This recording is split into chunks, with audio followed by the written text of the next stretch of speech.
جمیل خان صاحب میں آپ کی جانب آؤں گا. جمیل خان صاحب، جب یہ گورنمنٹ آئی تو اس وقت یہ کہا گیا کہ ہم سیاست نہیں بلکہ ریاست بچانے آئے ہیں، لیکن اس 6-8 مہینے کے آپ کو کیا نظر آ رہا ہے کہ سب کو اپنی سیاست کی فکر ہے یا ریاست کی بھی کسی کو فکر ہے؟ دیکھیں، پہلی تو بات یہ ہے کہ ظاہر ہے یہ وطن عزیز کے تمام واسیوں کو مبارک ہو آج کی میچ جیتنے کے حوالے سے، اور یقیناً ہماری اس ٹیم نے اپنا جو ساری صلاحیتیں سامنے رکھ کے اور جو انہوں نے آج اپنی نمایاں کی ہے اپنی کارکردگی، اس میں ہم سب فخر ہونا چاہیے، اور انشاءاللہ ہم اپنے سیاستدانوں پر بھی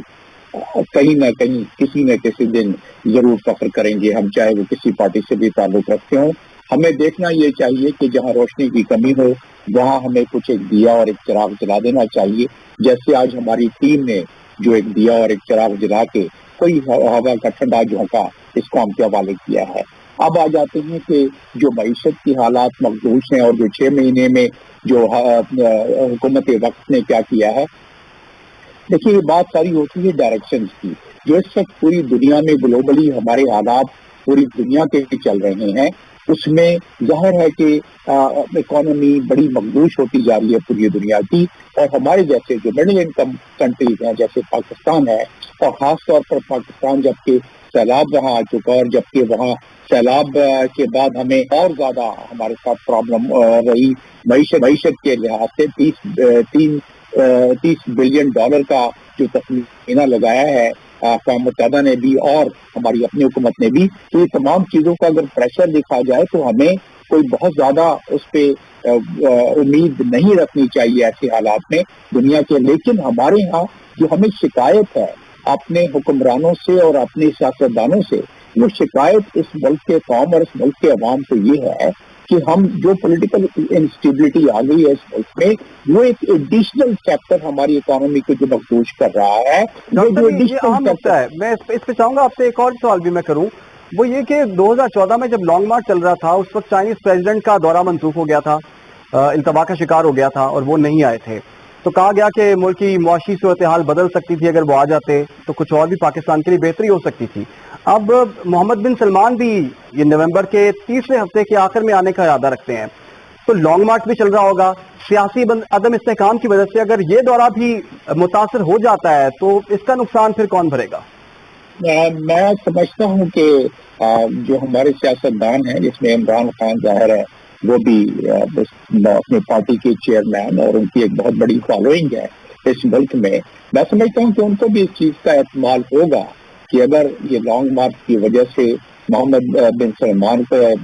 دورے سے اجتناب کر جائیں یا اس دورے سے وہ استفادہ حاصل نہ کر سکیں تو یقیناً ہمیں ایک بہت بڑی پرابلم ہو جائے گی. اور اس لحاظ سے اگر ہم دیکھیں تو اس پرابلم کے احتمال ہم اس کو برداشت نہیں کر سکتے، کیونکہ اس وقت ہمیں جو ہماری اس وقت تقریباً 267 بلین کے ہمارے ڈالرز کے ایکسٹرنل اور انٹرنل ڈیٹس ہیں، ہمارے debt to G D P ratio ہمارا 90 کے قریب پر چلا گیا ہے. تو ہم اگر اس قسم کی ہائی پاور ڈیلیگیشن جس سے کہ ہمیں امیدیں وابستہ ہیں انویسٹمنٹ کی بھی اور جس سے ہمیں کچھ رول اوور کی بھی نہ صرف امیدیں وابستہ ہیں، انڈیا یہی مل رہا ہے چائنا کی طرف سے بھی اور سعودی عرب کی طرف سے بھی. اور اس کو اگر آپ جیو پولیٹیکل تناظر میں دیکھ لیں تو یہ اس وقت کا تقاضا ہو گیا ہے چائنا کے لیے بھی اور سعودی عرب کسی حد تک کہ وہ پاکستان کی طرف توجہ دیں. اور ہمارے تعلقات بھی ظاہر ہیں، ہم کہتے ہیں نا کہ وہ ہمالیہ سے اوپر اور سمندر سے گہری اور چین سے میٹھی وہ ہمارے تعلقات ہیں، اور ظاہر سعودی عرب سے بھی ہمارے بڑے درینہ اور برادرانہ تعلقات ہیں. لیکن جیو پولیٹیکل تناظر میں اگر دیکھا جائے تو اس وقت یہ بہت زیادہ اب اس کے ہمیں واضح اشارے مل رہے ہیں کہ ہمیں اس طرف سے بھی ہماری معاونت کی جائے گی دونوں طرف سے. لہٰذا وہ تو ٹھیک ہے ڈاکٹر صاحب، لیکن سیاسی عدم استحکام کے بغیر انویسٹمنٹ کس طرح سے ملک میں آ سکتی ہے؟ لاسٹ فریز میں یہی کہہ رہا ہوں کہ جس طرح آج ہماری ٹیم نے ٹیم ورک دکھلایا ہے ہمیں یہ کبھی امید کرنی چاہیے کہ ہمارے سیاستدان بھی کوئی ٹیم ورک دکھلائیں گے اور انسٹیبلٹی جو اس وقت چل رہی ہے اس کو کچھ دیر کے لیے پاس کر دیں. باقی اپنے جمہوری ان کا حق ہے اپنی اسٹرگل اور اپنی تقویت جاری رکھیں، لیکن کم از کم اس لحاظ سے اور اسی سلسلے میں جو ہمارے اس قوم نے بہت بھگت لیا کہ ایک دوسرے کے کندھے پہ چڑھ کے اور مختلف خفیہ قوتوں کے کندھوں پہ چڑھ کے آنا اور جانا بہت بھگت لیا. اب اس سے بھی اگر چھٹکارا جس طرح ملنا نظر آ رہا ہے، اگر وہ بھی ختم ہو جائے، میں سمجھتا ہوں کہ بہت ساری چیزیں اس سال میں ہونے والی ہیں، اس سال کے اختتام تک ہونے والی ہیں، اور اگلے سال تک یہ قوم کچھ نہ کچھ اپنے کچھ روشنی کی کرن دیکھ سکتی ہے. اور جو خاص طور پر ایک دوسرے کو تلقین فرمایا جاتا ہے، جی اس سے دوسری اور تیسری قوت کو فائدہ اٹھا لیتی ہیں. تو اگر آپ معیشت پہ کہیں گے، سی پیک پہ کہیں گے، تو اس حوالے سے سیاست کا اس پہ کتنا نیگیٹو اثر پڑتا ہے، یا اب جو ایم بی ایس کا دورہ ہے اس پہ کتنا بالکل اثر پڑ سکتا ہے، اس پہ میں آپ کو بڑی وضاحت کے ساتھ یہ بیان کر سکتا ہوں آپ کے ناظرین کے لیے اگر آپ چاہیں گے تو. ملکی سیاست کا بڑا اثر ہے اس ملک کے باقی معاملات پر لیکن بھی. جو میں بات کر رہا تھا اس کا ایک تسلسل ہے اور اس سے چند پہلے رخوں میں. جمیل صاحب، ہم دیکھ رہے ہیں کچھ دنوں سے تو یہ لانگ مارچ سڑکوں پر تھا، پھر عمران خان صاحب پر حملہ ہوا، لانگ مارچ رک گیا، کل سے دوبارہ شروع ہو رہا ہے اور مختلف جگہوں پر پروٹیسٹ بھی کیا گیا، سڑکیں بھی بلاک کی گئیں. تو آپ سمجھتے ہیں جو سب کچھ ہو رہا ہے، تمام ایکٹیویٹیز سے گورنمنٹ پر ایک پریشر پڑ رہا ہے، اور گورنمنٹ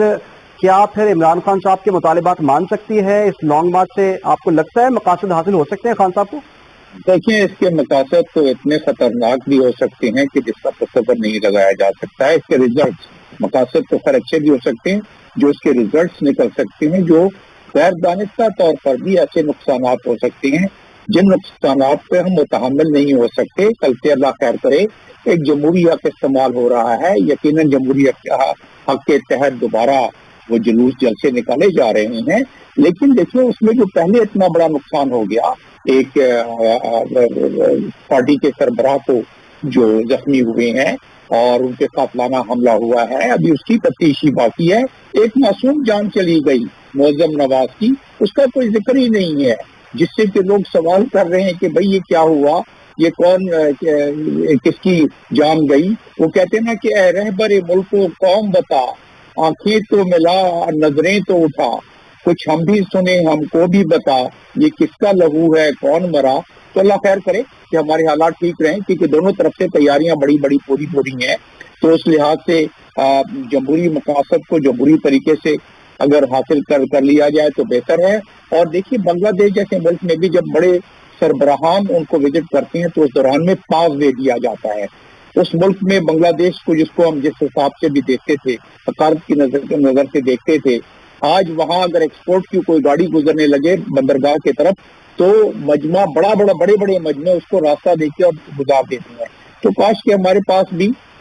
جب بھی پولیٹیکل طریقے چلیں، وہاں اس قسم کی اگر کوئی ایک فضا پیدا ہو جائے تو ملک کے لیے، ریاست کے لیے. آپ کا سوال کہ نقصان تو ریاست کو ہو رہا ہے، اور ریاست کو ہی نقصان آگے چل کے پہنچے گا، اور اس سے بچنے کے لیے بہت ضروری ہے. میں نے پہلے بھی ذکر کیا اور کمل صاحب نے اس پہ تھوڑا سا تبصرہ بھی کیا. میں نے پہلے ٹیم کے حوالے سے یہ ذکر کیا کہ خاص طور پہ معیشت میں جب وزن آ رہی ہو، جب لوگ اس سردی میں سیلاب زدگان اب بھی سڑکوں پر پڑے ہوں اور ان کی امداد کے لیے ہم در کی ٹھوکریں کھا رہے ہوں، اور 160 ملین کی یو این نے جو امداد مانگی اس میں 38 ملین ہمارے پاس آئے ہوں، اور لوگ جو وہاں سیلاب سے نہیں فوت ہوئے وہ سردی سے فوت ہونے کا احتمال ہے، جن کے جان ضائع ہونے کا. اور ہماری معیشت کو بڑھاوا دینے کے لیے قطرہ بھی اگر ہم ڈالنا شروع کریں، اس کا انٹرنیشنل ایفیکٹ یہ ہوتا ہے کہ جو ممالک ہمیں ڈونر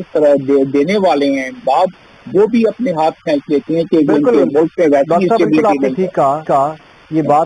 بالکل آپ نے ٹھیک کہی ہے کہ جو سیلاب متاثرین ہیں ان کی مدد کو بھی آگے آنا چاہیے، ان کا بھی کوئی سوچے، کیونکہ سردیاں بڑھ رہی ہیں آگے اور مختلف علاقوں میں بارشیں بھی ہو رہی ہیں. سوال کیا جی جمیل صاحب بات کر جی میں کر رہا ہوں. دیکھیے، ایسی صورتحال جس میں کہ ہمارے ظاہرہ ینگ سیاستدان ہماری پوری قوم کے لیے اور یوتھ کے لیے مشعل راہ ہیں، تو وہاں تھوڑا سا ہمیں احتیاط برتنا چاہیے کہ ہم کیا اپنے یوتھ کو کیا سبق دے رہے ہیں. لیکن آپ کے سوال کا جواب جہاں ریاست اور سیاست آمنے سامنے کھڑی ہو جائے اور اگر ریاست کو نقصان ہونا شروع ہو جائے تو پھر کچھ بھی کہیں بھی کچھ بھی ہو سکتا ہے، نہ صرف گورنر راج بلکہ اس سے آگے بھی. قطع کلامی کی معذرت.